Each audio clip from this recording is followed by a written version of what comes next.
Hi, I'm John Rohmer here at Arizona Fly Fishing, and I'm going to show you how I tie a semi-seal leech. The fly we're going to tie today is this is on a 3X long straight eye shank hook, size 8.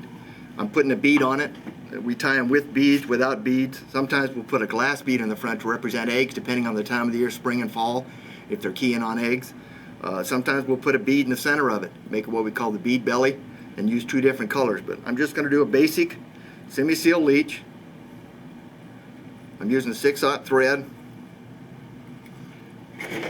Wrap behind the bead. You don't need to really wrap super tight, but you want to make a little bit of a thread base there.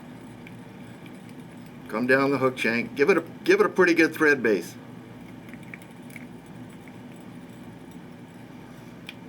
Now this entire fly is tied out of semi-seal. It's a product. It's about 1 inch long fibers, natural and synthetic blended together. This color right here is blood leech. I've got it in 41 different colors, and this one seems to work very well for trout. So what I do for the tail initially is I just pull off a little pinch. I roll it between my fingers till I get it like that.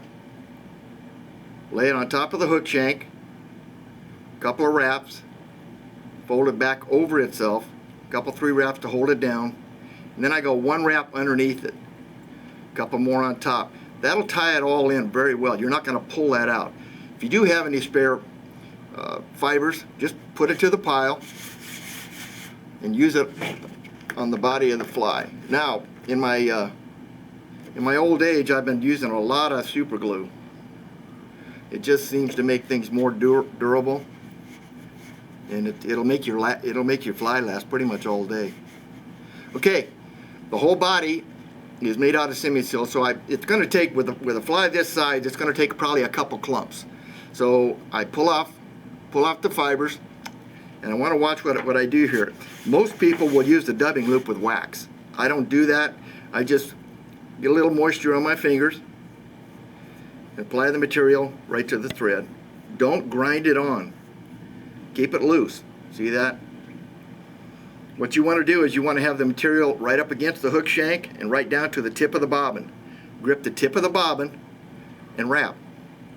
As you wrap, it's going to make a chenille. You can see how it's getting tighter and tighter and tighter. And this really bonds that material to the thread and to the hook shank. Plus you can taper the body. Make it any desired shape you want. I generally like to make them a little bit smaller in the rear, and I taper and I get a little bit fatter towards the head. So what I'll do is I will add another small clump. Yeah, the beauty of this is there's no waste. There's no waste at all. A lot of times if you're using a double loop and wax, if you have too much on there, you got a ball of material that's good for nothing really. So again, I'm just going to go ahead and wrap it up the hook shank until I get the desired shape I like. I like to make my leeches slim. Once you get the desired shape you want, give it a couple of good whip finishes. You got a semi-seal leech. Very simple, very effective, very durable. This fly, now what I do is I use a popsicle stick with Velcro, very sophisticated stuff, and what I do is I just scrub it. Just pull those fibers right out. The beauty of the Velcro is if you choose to do like a rib on this or whatever, the Velcro is not going to pull the rib around and move it around. There's your finished semi-seal leech.